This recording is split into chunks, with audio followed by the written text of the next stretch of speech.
tal? Muy buenas noches, yo soy Kimberly Armengol. Gracias por acompañarme otra vez en Debate 22. Hoy nos acompaña Anabel Hernández, periodista de investigación.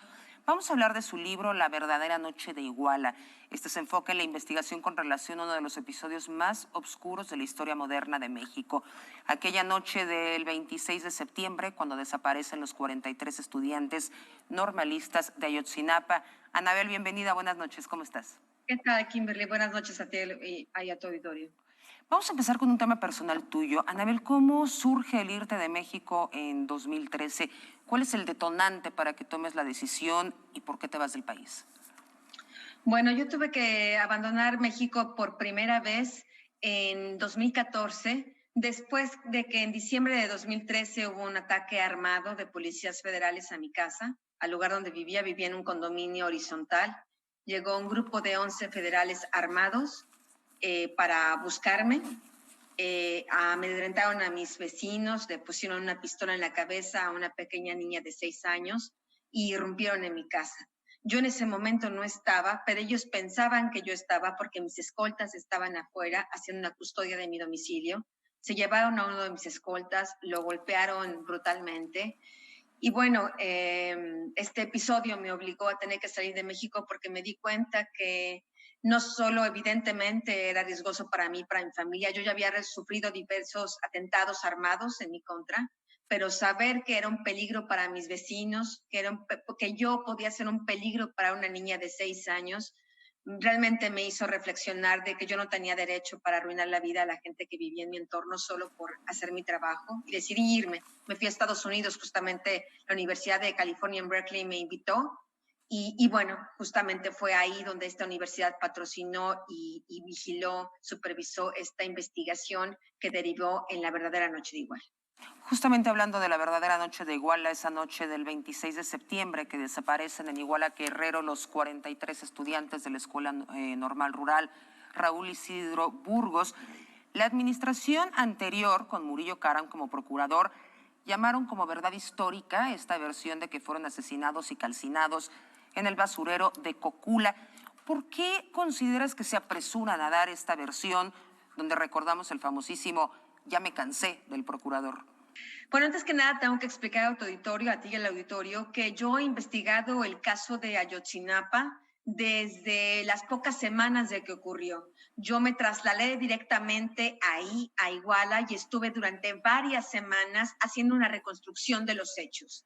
Y lo que te puedo decir es lo que yo aprendí y lo que entendí a lo largo de esta investigación, que primero fue de 2 años, que derivó en el libro La verdadera noche de Iguala, pero que yo no he dejado de investigar realmente durante estos 6 años, donde estos jóvenes siguen desaparecidos. Y lo que entendí, lo que aprendí, es que el gobierno federal lo que trató de hacer, creando esta versión falsa de la historia, es proteger a los funcionarios federales corruptos que participaron en el ataque y desaparición de los estudiantes. Me refiero a policías federales que estaban en Chilpancingo y en Iguala, a elementos del 27 Batallón de Infantería, a elementos de la propia Procuraduría General de la República, porque había un destacamento, había una oficina de operaciones mixtas de la propia PGR en la ciudad, en Iguala, del CISEN, y de la Policía Estatal del Estado de Guerrero, para ocultar la participación de todas estas entidades federales, que está aprobada. Yo tengo los documentos, los obtuve desde un principio, tuve acceso al expediente a través de fuentes de información y pude ir leyendo cómo el gobierno iba escondiendo, sí, iba aventando, iba haciendo públicos todos estos testimonios obtenidos bajo tortura, pero por otro lado iba ocultando un montón de informes, de expedientes, de declaraciones, donde quedaba claro que, contrario a lo que el gobierno federal había dicho, desde un inicio, desde 4 horas antes de que ocurriera el ataque, el gobierno federal, el ejército, la policía federal ya estaban esperando a los muchachos, los estudiantes, y ya tenían lista la trampa donde finalmente serían atacados y 43 de ellos desaparecidos. Obtuve un documento muy importante, que es uno de los sustentos más importantes que obtuve en mis primeros días de investigación que refleja cómo la Policía Federal y el Ejército y la Policía Estatal estaban monitoreando a los estudiantes desde que salieron de Ayotzinapa, es decir, repito, 4 horas antes del ataque. Anabel, yo concluí tu libro ayer, es una muy vasta investigación. Para nuestro auditorio que no lo conoce, ¿podría sintetizarnos qué es lo que sucede en la verdadera noche de Iguala? ¿Dónde están los 43? ¿Qué pasó? Lo que sucede en la noche de Iguala es una operación donde malos funcionarios públicos actúan coludidos con una organización criminal que, de acuerdo a mi hipótesis, de acuerdo a la información directa que obtuve, incluso proveniente del crimen organizado, no es la organización Guerreros Unidos, sino una organización más grande que Guerreros Unidos, para la que Guerreros Unidos trabajaba de manera muy colateral, pero es una organización mucho más grande, es una célula importante del cártel de los Beltrán Leiva. Los estudiantes, sin saberlo, habían de los 5 autobuses en los que viajaban, 2 iban cargados con cargamentos de droga que pertenecían a esta organización criminal. Los estudiantes no lo sabían, cuando los toman no sabían que iban cargados de droga. El capo descubre que estos camiones fueron sustraídos por los estudiantes y lo que ordena al ejército mexicano a como dé lugar recuperar estos autobuses, y en esta recuperación actúa el ejército, algunos vestidos de civil y algunos vestidos de militares. Participa activamente al menos 15 policías federales, con la anuencia, con el conocimiento de la Coordinación Estatal de la Policía Federal en Guerrero, que en ese momento estaba encabezada por Omar García Harfuch, hoy secretario de Seguridad Ciudadana en la Ciudad de México. Participan, repito, al menos 4 elementos de la PGR que entonces tenían actividad, presencia en Iguala, y participan elementos del CISEN. Es decir, es un operativo conjunto de malos funcionarios públicos que en ese momento trabajaban para esta organización criminal. De acuerdo a la información que yo pude entender, en ese momento no es que el presidente de la República, no es que el secretario de Gobernación, no es que el secretario de Defensa Nacional estuvieran enterados forzosamente de todo lo que estaba pasando o que lo hubieran autorizado.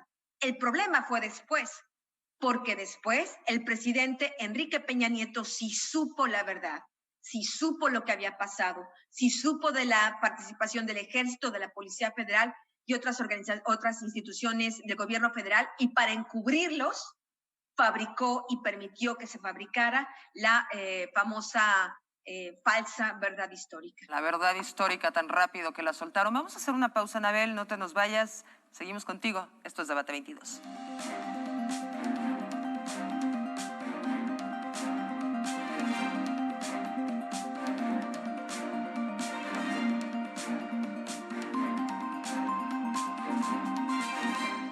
En México, 7 de cada 10 mujeres sufren violencia en algún momento de su vida. En los últimos 3 meses han sido asesinadas más de 900 mujeres. ¿Y el gobierno quiere resolverlo con esto? Antes de que la violencia se apodere de ti, cuenta. Cuenta hasta 10 y saca la bandera blanca de la paz. Basta, presidente, no seas insensible. Las mujeres necesitamos protección. Alto a los feminicidios. Hazte responsable. PRD.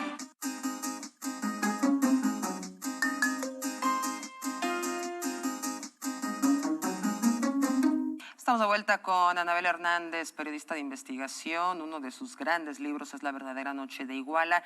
Estabas comentando antes del corte, Anabel, desde el principio no lo saben los altos mandos del gobierno federal, pero esta espiral de encubrimiento y de corrupción al final la tienen hasta el presidente. ¿Dónde empieza y en dónde acaba este encubrimiento en las investigaciones? En tu libro describes claramente que la PGR hasta fabricó los rostros de los asesinos. Es correcto. Yo te podría decir que ocurren los hechos, el gobernador, la policía estatal, la fiscalía de Guerrero intentan tratar de frenar la verdad, pero cuando la historia comienza a salirse de las manos, se comienzan a perder el control del argumento de que supuestamente había sido solo el alcalde, solo con un grupito de policías municipales corruptos, y solo con la ayuda de unos cuantos delincuentes, una pequeña banda de delincuentes, es ahí cuando la PGR toma, recordarás que la PGR más o menos el 6 de octubre, 8 de octubre, atrae la investigación. Pero realmente, oficialmente, la verdad es que Tomás Herón de Lucio, el que era titular de la Agencia de Investigación Criminal y por quien ahora existe una alerta roja en Interpol porque hay una orden de aprehensión en su contra, él actúa directamente y manipula el caso desde los primeros días. Estaríamos hablando desde el 29, 30 de septiembre. Él y su gente ya estaban ahí y estaban ayudando a la propia Procuraduría de Justicia de Guerrero a estar arrestando a las primeras personas y a estar construyendo estos primeros argumentos que solo imputaban a las autoridades locales, borrando por completo. Tú recordarás, y la gente lo recordará, que incluso el propio secretario de Defensa Nacional, el entonces Salvador Cienfuegos, general Salvador Cienfuegos, se atrevió a decir en octubre de 2014 que el ejército mexicano no había participado, que no había militares en Iguala. El presidente Enrique Peña Nieto, el secretario de Gobernación, ya para octubre decían, no, ahí nunca hubo policías federales, nosotros nunca supimos. Estaban mintiendo porque existen los informes escritos del propio Centro de Comando y Control, el famoso C4, que también existe en Iguala, donde había la bitácora de cómo todos ellos simultáneamente tuvieron conocimiento ya de los disparos, ya de las persecuciones y del momento de desaparición, y ya más o menos entre 10 y 11 de la noche el ejército mexicano ya había tomado control total de la ciudad, tomando como en cuenta que aunque en Iguala confluían diversas instituciones, quien tenía la jerarquía de mando en el C4 para coordinar a todas las demás instituciones era sin duda el ejército mexicano, el 27 Batallón de Infantería. Entonces estamos hablando de que fue el señor Tomás Herón quien desde el inicio, desde los primeros días, empieza a manipular la historia. Después la PGR atrae el caso, se lo lleva a nivel federal y es ahí donde terminan toda esta manipulación, torturas masivas a policías, a ciudadanos, a gente común, para obligarlos a confesar un crimen que no habían cometido y en circunstancias que nunca habían ocurrido. Esta orden de aprehensión girada en contra de Tomás Herón de Lucio, justamente quien, como ya bien lo comentas, está señalado por su presunta responsabilidad en los delitos de desaparición forzada, tortura y también contra la administración de la justicia por el caso de Ayotzinapa. ¿Aquí empieza jerárquicamente hacia arriba? ¿Qué otras órdenes de aprehensión crees que tiene que haber? Bueno, por supuesto tiene que haber órdenes de aprehensión contra los militares que participaron activamente en el ataque de desaparición, empezando, por ejemplo, por el coronel que estaba como responsable del 27 Batallón de Infantería. Tendrían que, por supuesto, encarcelarse, y yo tengo un documento hasta ahora inédito donde donde la propia Policía Federal en su momento, alguien que intentó hacer un trabajo digno, interrogó a todos los policías federales que habían participado en los hechos, les aplicó la prueba del polígrafo y ninguno la pasó.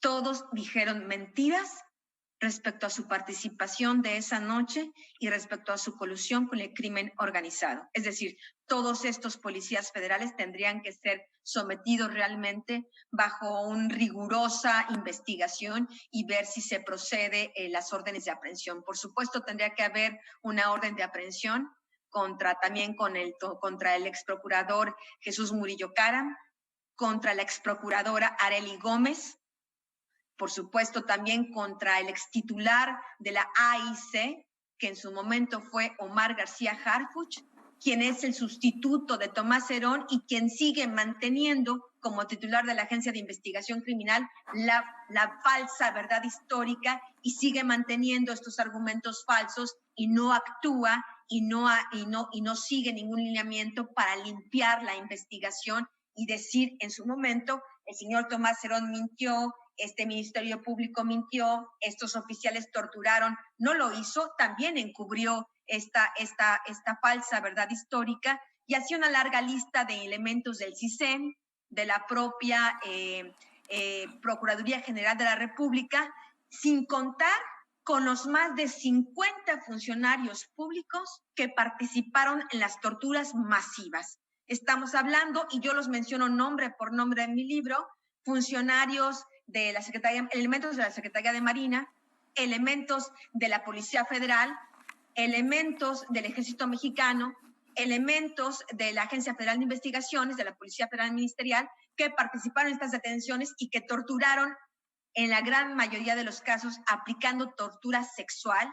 Hubo violaciones sexuales masivas a muchos de estos detenidos que se resistían a confesar o a firmar declaraciones y a narrar hechos que no habían sucedido, y por esta tortura sexual se vieron ya en el último grado de degradación, y es así como muchos de ellos decidieron firmar estas declaraciones falsas. Y bueno, ahora esto que yo señalaba en mi libro, esto que yo señalé en mis primeros artículos desde el 2014, un juez, un tribunal ya lo dio, por cierto, en el 2018, cuando obliga al gobierno a crear una comisión de la verdad. Y bueno, ahora esto está corroborado con la conferencia de prensa que dio hace pocos días el señor Gers Manero, donde dice que la verdad histórica está totalmente derrumbada. Totalmente. Anabel,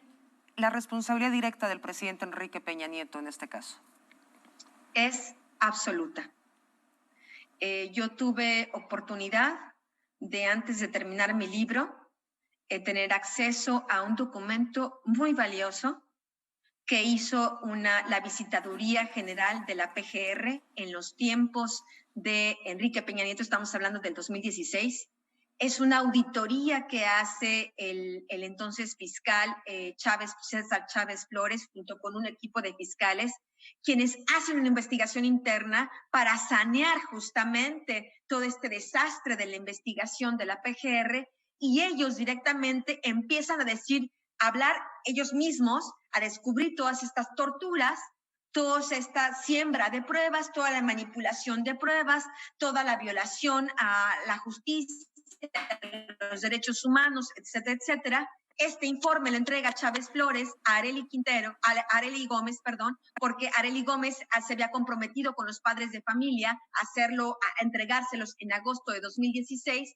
Arely Gómez ve este informe, piensa lo delicado que es, porque ahí ya Chávez Flores está pidiendo la orden de detención prácticamente contra Tomás Herón, y está sugiriendo también órdenes de detenciones contra miembros del Ejército, Policía Federal.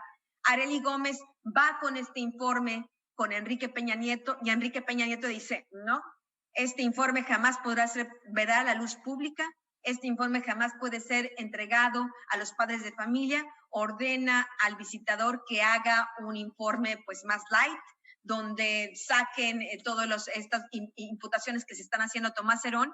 El señor Chávez Flores se negó a manipular el informe, renunció a la PGR, y cuando él se va, se cierra de nuevo la verdad. La propia Arely Gómez, el presidente de la República, se quedan callados con este informe, no lo dan a conocer. Soy yo quien lo da a conocer en el libro La verdadera noche de Iguala por su valor histórico. Y bueno, eso significa que el presidente de la República encubrió a los responsables. Y en México, como la sociedad lo sabe, en la ley, un funcionario público puede ser enjuiciado tanto por omisión como por acción. Claro. El presidente de la República fue omiso en dar justicia y fue muy activo en encubrir la verdad. Vamos a hacer una última pausa, ya volvemos, Anabel.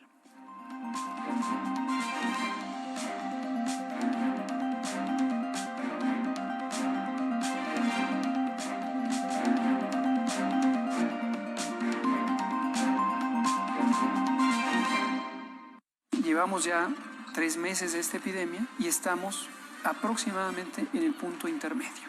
Exceso de grasas, exceso de azúcares, exceso de sales. Ese es el motor de esta pandemia.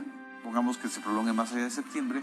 ¿Qué es lo que viene, doctor? Pensamos que va a durar al menos 2 o 3 años, al menos. Aprender a vivir con el coronavirus. Entrevista con el doctor Hugo López-Gatell.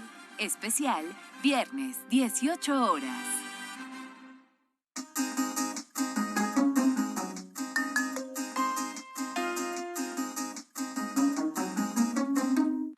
Anabel, para cerrar este tema, ¿algún día van a recibir justicia los padres de los 43 estudiantes de Ayotzinapa? Borrar la llamada verdad histórica, estas órdenes de aprehensión, ¿nos llevan en ese camino? A mí me parece que la investigación está en un punto muy delicado. El avance de emitir la orden de aprehensión contra Tomás Herón es importante, pero es solo un pequeño avance, porque repito, como ya lo platicamos, Tomás Herón es solo un eslabón de toda esta cadena de complicidad, de corrupción, de encubrimiento y de violaciones graves a derechos humanos. Así que pienso yo que la Fiscalía debe ser muy atenta de quiénes están haciendo estas investigaciones y de que no desde adentro de la Fiscalía pueda haber un sabotaje, porque no olvidemos que muchos de los funcionarios públicos del sexenio pasado siguen ahí en áreas claves, en áreas donde está el fiscal, y querramos pensar que el fiscal tiene voluntad para resolver las cosas, pero el fiscal no lo puede hacer todos los días de Ministerio Público, no es el que va como policía federal ministerial a hacer la investigación de campo, necesita gente absolutamente íntegra, y ahí es donde me parece que la Fiscalía tiene ciertas debilidades, porque aún hay gente de ese grupo, de la gente de Tomás Herón, de la gente de Genaro García Luna, que están todavía enquistados y que pueden evidentemente tener intereses importantes para que esta investigación no tenga un final de justicia. Justamente por lo que comentas, no nos podemos ir sin preguntarte qué va a pasar con el caso Genaro García Luna, que también ha sido una profunda investigadora de este tema. ¿Se va a destapar una cloaca ahí? Yo cuando Genaro García Luna fue detenido en diciembre de pasado, yo señalé y lo sostengo ahora que su detención en Estados Unidos es más importante que la del Chapo Guzmán, porque Genaro García Luna es una pieza fundamental, medular, testigo de un montón de corrupción y de relaciones con el narcotráfico que han estado en México en las últimas décadas. No olvidemos que este jefe policíaco estaba inserido en diferentes instituciones desde finales de los 80s. Y cuando un personaje, un funcionario público, un jefe policíaco, tuerce el camino y termina acusado de narcotráfico y de trabajar para los carteles, no es que haya comenzado ayer. Estamos hablando de una larga red de corrupción, de una larga red de protección donde existen funcionarios de mucho mayor nivel que él. Así que sí, espero que en este caso no haya un juicio público, que se diriman todas las pruebas públicamente, que no se llegue a un acuerdo debajo de la mesa y que tristemente los mexicanos, al menos de esta forma, podamos tener algo de justicia que en México no hemos tenido en caso de este tipo de funcionarios corruptos que tanto daño han hecho a nuestro país. Hablando justamente de justicia, ¿tú crees que vamos a ver algún expresidente que tenga que enfrentar la justicia próximamente? Mira, tenemos dos casos abiertos muy sensibles. Tres, diría yo. Tenemos el caso, por supuesto, de Genaro García Luna en Nueva York, donde, pues, de acuerdo a los propios señalamientos de Vicente Zambada Niebla en su diario, el cual publico yo en El Traidor, pues hay varios expresidentes que recibieron dinero en campañas del cártel de Sinaloa. Está ahí la lista. Genaro García Luna trabajó con el presidente Vicente Fox, trabajó con el presidente Felipe Calderón, y su gente se quedó trabajando en el sexenio de Enrique Peña Nieto en altos mandos, en altos puestos, continuando con sus relaciones con el narco. Entonces estamos hablando de que es un funcionario que ha atravesado posiciones muy importantes en los últimos sexenios y que, bueno, es imposible pensar que sus jefes no sabían. Justo te iba a preguntar, ¿sus jefes sabían lo que hacía Genaro García Luna? Al menos existen las constancias totalmente 100% confirmadas de que el señor Felipe Calderón sí lo sabía. Sí lo sabía y lo solapó. Ahí está esta información por parte de Edgar Valdés Villarreal, alias La Barbie, otro de los capos del narco mexicano que yo he investigado durante muchos años, que me envió una carta en 2012 diciendo el presidente Calderón encabezaba reuniones de narcos, yo le pago dinero a García Luna desde el 2001, a Luis Cárdenas Palomino, Armando Espinosa de Benito y una serie de funcionarios públicos.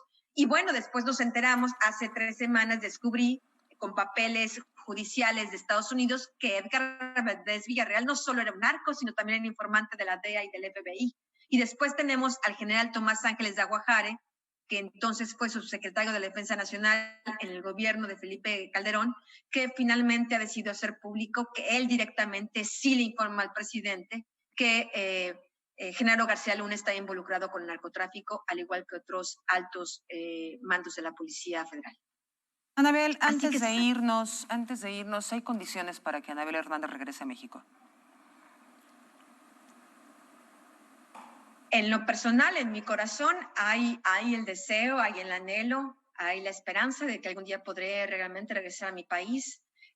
Por desgracia, el escenario del que te estoy hablando, donde todavía están estos criminales y estos cómplices libres, donde todavía están la gente de García Luna en posiciones importantes. García Luna quería matarme. Yo lo denuncié en el 2011, pero justamente unos meses antes de su detención vinieron fuentes del gobierno americano a hablar conmigo para decirme que ellos ya habían tenido corroboraciones a través de otros testigos, a través de sus investigaciones, que efectivamente el ex jefe policíaco, el ex secretario de Estado había querido asesinarme y quería asesinarme. Entonces, no, por desgracia, mientras toda esta red de corrupción siga ahí en México, porque García Luna está en Nueva York encarcelado, pero sus amigos, sus socios, sus cómplices, sus alumnos, su grupo más cercano está ahí en México libre e impune. No es un momento para mí para regresar y es un momento peligroso para este nuevo gobierno y para los mexicanos que este tipo de policías aún estén inseridos en diferentes instituciones de México. ¿Qué nos estás preparando? ¿Qué nos estás preparando, Anabel, antes de irnos? ¿En qué andas? Bueno, pues justamente estoy preparando un poco esta radiografía de quiénes son y dónde están este grupo criminal. ¿Cuándo podremos ver la luz de esta radiografía? Bueno, pues todavía estoy en esta investigación. Y bueno, esperamos que aquí en Debate 22 nos los presentes. Anabel, muchísimas gracias por haber estado con nosotros. Cuídate. Gracias y buenas noches. Gracias. Gracias.